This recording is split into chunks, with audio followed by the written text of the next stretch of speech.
Me revoici pour la suite de la formation du jour 3. Et tout d'abord, j'aimerais parler de la préparation.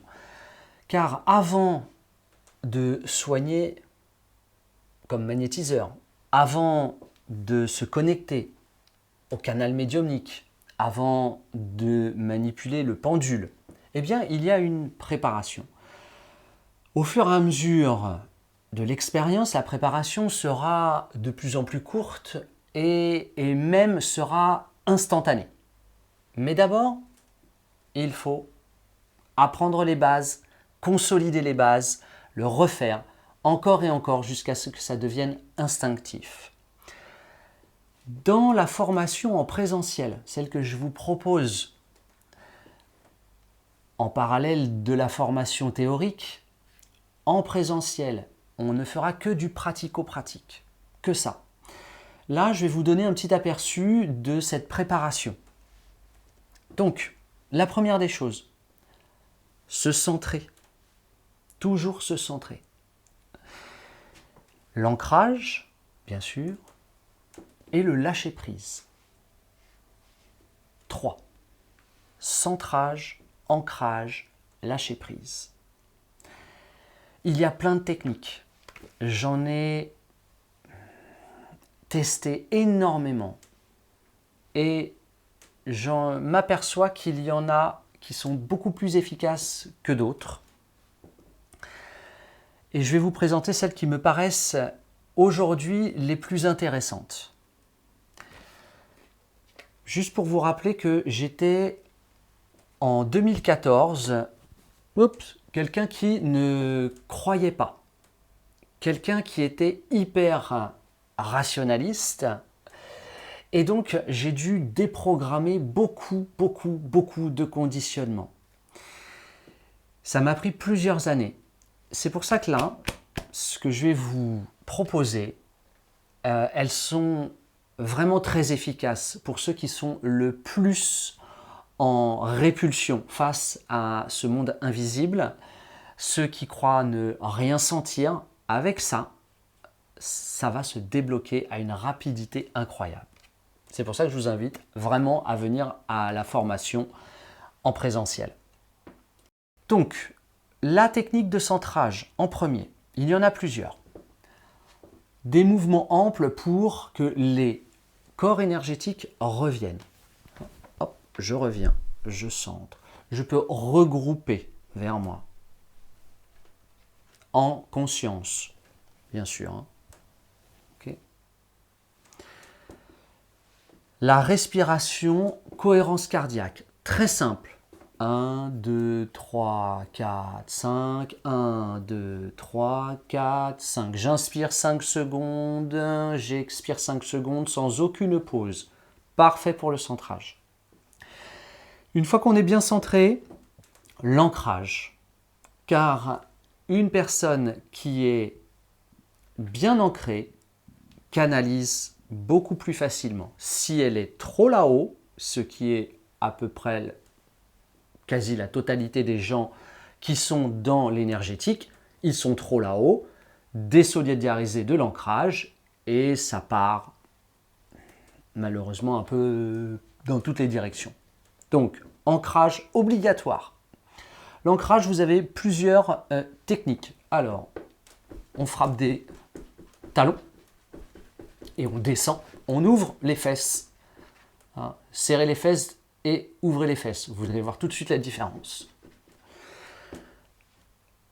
Vous allez mettre votre attention dans le hara, ici. Le hara, hein, au milieu entre les deux mains et au milieu entre les deux mains. À cet endroit-là se situe le hara. C'est un point dans les arts martiaux qui est très important, qui permet justement l'ancrage et la possibilité de rester complètement tel un arbre accroché à la terre. Mais ça a un double effet de centrer son intention ici, c'est que ça crée une forme de protection. Pour ceux qui veulent se protéger, qui ont peur des agressions, ou même s'ils n'ont pas peur, en tout cas qui ont cette croyance qu'il est important de se protéger des des parasites, des maladies des uns et des autres, de leurs clients, etc., eh bien, ça ouvre un chemin, quand c'est parfaitement bien mis en place, ça ouvre un chemin au cœur. Le cœur s'expanse à l'avant comme à l'arrière. Ça ouvre les chakras secondaires des pieds et donc tout ce qui arrive chez la personne est transmuté par le cœur et envoyé à la terre. C'est comme presque un torus qui se met en place. Exceptionnel. Cette technique-là, je vous apprendrai lors de la formation à la mettre en place. On fera plusieurs exercices pour que vous la sentiez parfaitement. Vous pouvez aussi visualiser la couleur rouge, un gros ballon rouge. C'est très efficace. Il y a la micro-méditation des racines d'arbres qui viennent se prolonger jusqu'au noyau central de la Terre. C'est très bien. Mais vous pouvez aussi écouter de la musique en lien avec le premier chakra.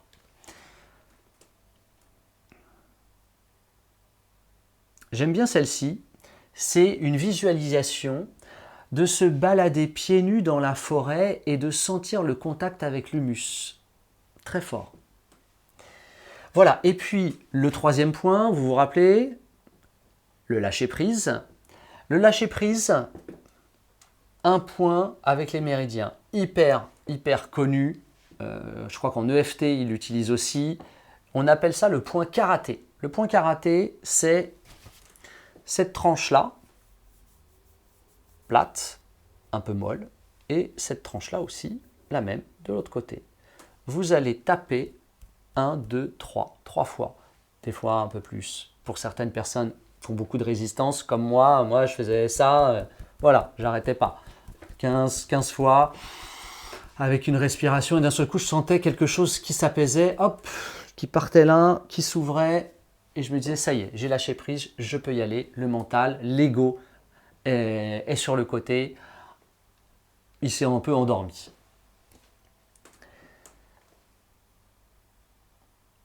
Voilà plusieurs techniques. Je suis en train de regarder une autre chose.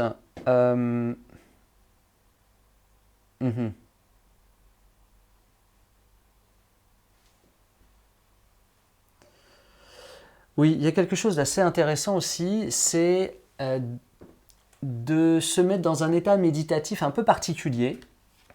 Je vous l'explique. Vous mettez votre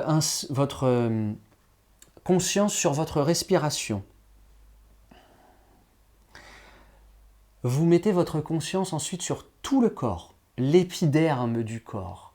Et vous allez chercher le moment où il se passe une sensation de vibration, une sensation de picotement,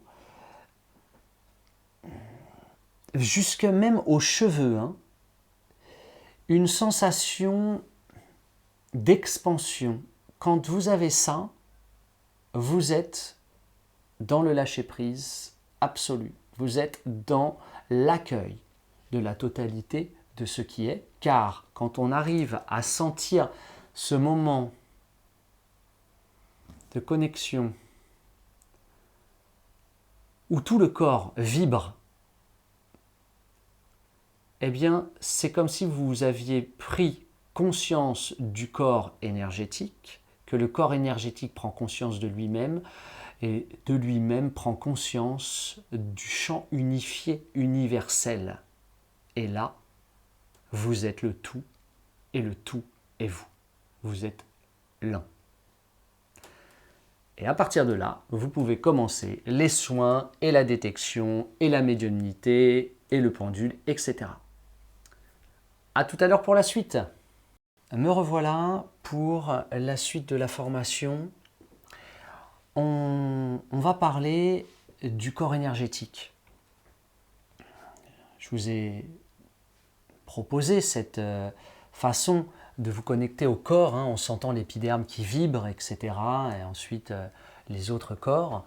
Mais pour les plus sceptiques qui n'imaginent pas que ça existe, eh bien, je vais vous raconter cette histoire sur plusieurs centaines d'années Histoire bien sûr véridique, hein, facilement trouvable dans les bonnes bibliothèques.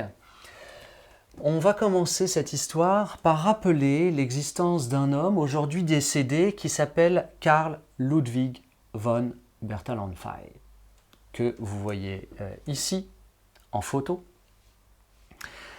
Cet homme-là, dans les années 60-70, propose une théorie. Et je vais vous la lire, enfin bien qu'elle ait été écrite ici. L'homme est considéré comme un système ouvert. Il n'est pas que le résultat de phénomènes, de réactions physiques et chimiques uniquement. À partir de là, donc c'est la théorie systémique, hein. À partir de là, dans les années 70, James Lovelock et Lynn Margulis ont émis l'hypothèse Gaïa. C'est-à-dire que Gaïa, la Terre, est un système vivant qui n'est pas que doué de régulation thermique, électromagnétique, uniquement physique et chimique, mais qu'il y a une conscience derrière cela qui fait fonctionner le tout. Ça, c'est la petite introduction. Maintenant, on va repartir plus dans le concret. On va repartir dans le XVIIe siècle. On va aller voir la naissance de l'électrophotographie. Et même si vous ne voyez pas encore où je veux en venir, laissez-vous amener par l'histoire. On va aller rencontrer un physicien, un mathématicien, un écrivain, un astronome, un philosophe. Georges Christoph Lichtenberg.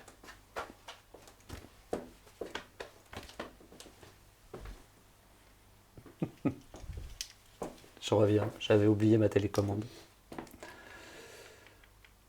Voilà, c'est cet homme.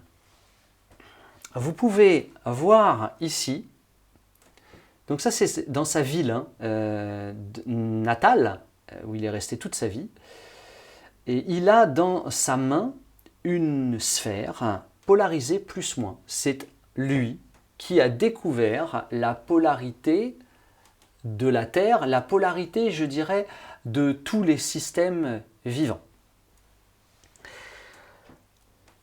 Donc cet homme fait partie d'une famille extrêmement nombreuse, c'est le 17e enfant d'un pasteur protestant.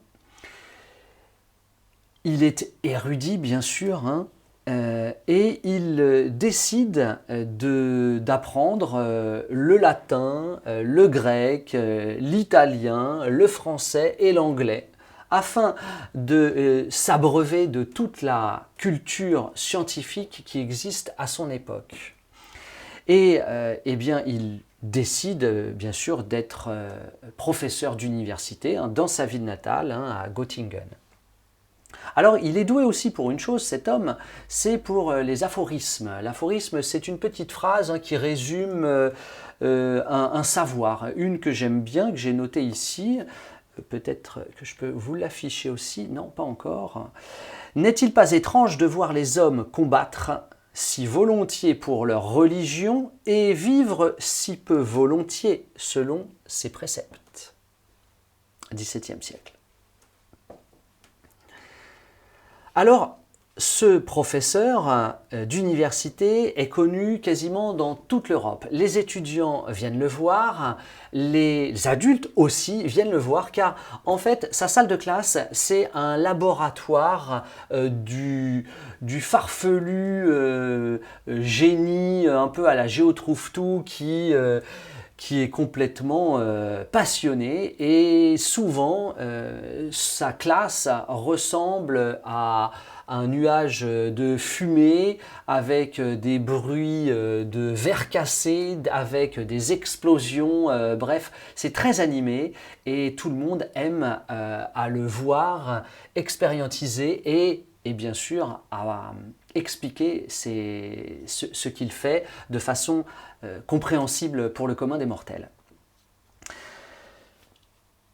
Donc cet homme, il va avoir chez lui, dans son laboratoire, une pile de Volta. Je vous proposerai un lien sur la vidéo pour que vous allez voir le fonctionnement de cette pile, hein, qui est une énorme résine qui permet de récupérer l'électricité de l'air, hein, l'électrostatique. Eh bien, il va découvrir à un moment donné, dans ses expériences, que quand il rapproche son doigt, eh bien, il y a un arc électrique qui se crée. Il va reproduire maintes et maintes fois cette expérience, non plus avec son doigt, mais avec un clou, et il découvre par là ce que l'on appelle les formes de Lichtenberg, connues, donc là vous en avez une ici, connue chez les artistes aujourd'hui du XXIe siècle. Voilà, je vais vous en montrer sur aussi le corps humain. Hop, pardon. Voilà, sur le corps humain. Donc quelqu'un qui s'est fait foudroyer a aussi ces marques que l'on appelle donc les formes de Lichtenberg. Elles peuvent aussi arriver après une vaccination. C'est plutôt rare, mais ça l'est. Et on en fait des sculptures sur arbre aussi avec des électrodes, on fait partir un courant et ça crée ces formes. Ces formes montrent qu'il y a en effet dans l'ère de l'électricité, ça on le savait déjà à cette époque, mais qu'il y a une polarisation. Et c'est grâce à Lichtenberg que les autres scientifiques vont essayer de matérialiser l'électricité, la couche électrique qu'il y a entre le corps physique et le corps énergétique. Suite à la prochaine vidéo. Nous revoici pour la suite de l'électrophotographie. Il faudra attendre une centaine d'années après Lichtenberg pour que les scientifiques s'intéressent de nouveau à ce phénomène. Et il y a énormément de scientifiques dans le monde entier qui se sont intéressés. Et surtout dans les pays de l'Est. Donc le premier qui va marquer l'histoire, c'est cet homme-là, tout ici, là, que vous voyez, lui. C'est le physicien Bartolomé Navratil de Tchécoslovaquie qui, en 1889, sera justement l'inventeur du mot électrographie. Il va commencer les expériences pour essayer de matérialiser cette couche énergétique qu'il y a après la peau. Il y a un autre homme qui lui aura réussi, qui est juste après, cet homme-là, c'est Jacob von Narkiewicz, médecin physicien polonais, qui entre 1892 et 1894, je crois, va faire plus de 3000 clichés en fait de cette énergie qui émane du corps physique et que l'on peut photographier. Voilà, sur une dizaine de centimètres. Alors, il y a aussi des médecins à travers l'Europe.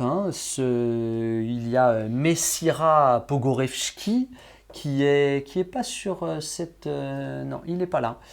Alors lui, il va, en 1893, à Saint-Pétersbourg, il va déclarer que l'électrophotophène ou l'énergographie, les noms ne sont pas encore tout à fait précis, on hésite.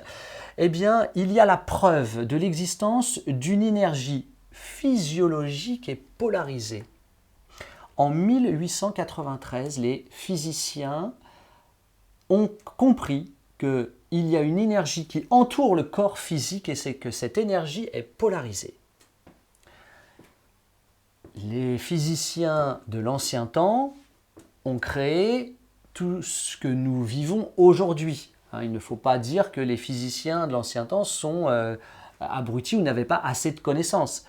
Toutes nos connaissances du XXIe siècle reposent sur énormément de leurs découvertes.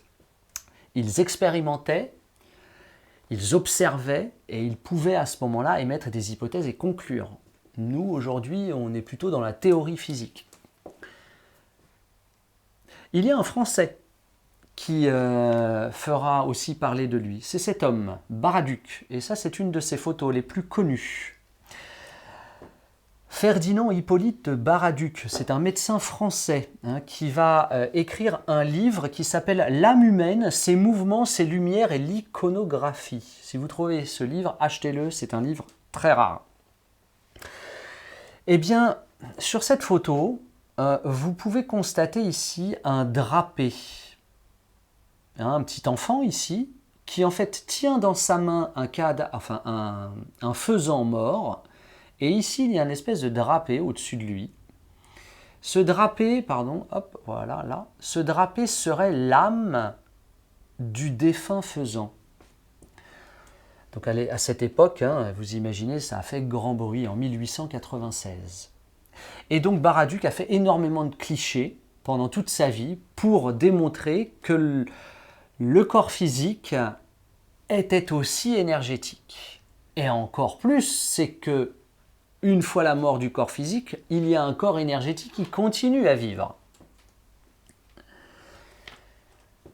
Alors, donc, il y a eu aussi beaucoup de photos. Vous voyez, ces photos-là, tac, photos de mains avec l'énergie tout autour qui ont été prises. Ce sont les toutes premières. Il y a eu des milliers de clichés qui ont été effectués pendant plusieurs centaines d'années. Jusqu'à 1939 où les époux Kirian mettent en avant ce phénomène avec cette photo très connue de la feuille dont il manque un petit bout, et pourtant, même s'il manque un petit bout, l'énergie est encore présente. Cela suscite beaucoup d'intérêt de la part des médecins qui, au lieu de balancer d'un revers les constatations observables, eh bien, s'y intéressent, vont essayer de comprendre. Peut-être ils trouveront en effet quelque chose qui est explicable et qui n'a rien d'ésotérique. Mais en tout cas, ces médecins ont moins la sagesse de ne pas tourner les talons et de regarder ailleurs. Donc, en 1939, les Russes, Kirlian, montrent par cette petite feuille que l'âme existerait. Ça fait le tour du monde et il y a un livre qui va sortir en 1961. Lynn Schroeder et Sheila Ostrander, le livre qui est ici, vont publier Découverte psychique derrière le rideau de fer. Et grâce à ça, le phénomène prend de l'ampleur. Mais on n'entendra pas parler beaucoup de cette énergie autour du corps dans les pays occidentaux et restera quand même coltiné en Russie. Et d'ailleurs, vous allez voir que les Russes sont très en avance sur l'électromagnétisme. Ça, ce sont des photos, les toutes premières photos où il y a eu plein de clichés, comme je vous le disais. Donc, ça, c'est un Roumain, le docteur Dumitrescu, qui invente un nouveau procédé pour réussir à capter l'aura du corps, l'électronographie. Voilà, et ça, c'est en 1975. Des clichés, donc un peu plus disons, précis que ceux d'une centaine d'années avant, qui sont ceux de Narkiewicz.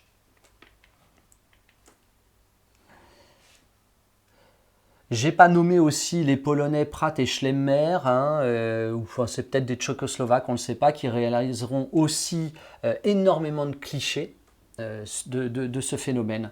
Tous ces hommes et femmes ont vraiment permis à donner une lecture scientifique de ce corps énergétique que personne ne voit, mais que beaucoup sentent. Ça, je vais passer. On pourra le voir si vous voulez dans les formations de pratique, hein, c'est le fonctionnement de la prise de vue du phénomène électrique. Et revenons au XXe siècle et XXIe siècle. Donc aujourd'hui, eh bien, beaucoup connaissent déjà cet homme, hein, c'est Konstantin Korotkov, qui est donc médecin, qui a un hôpital en Russie. Je crois même qu'il a été ministre d'un gouvernement. Je ne saurais plus vous dire lequel. Cet homme a mis au point la technologie GDV, Gas Discharge Visualization, depuis 1995. Et il permet de lire l'aura et de soigner les gens, d'abord dans l'énergétique, avant de tomber malade. Voilà pour le corps énergétique du côté scientifique.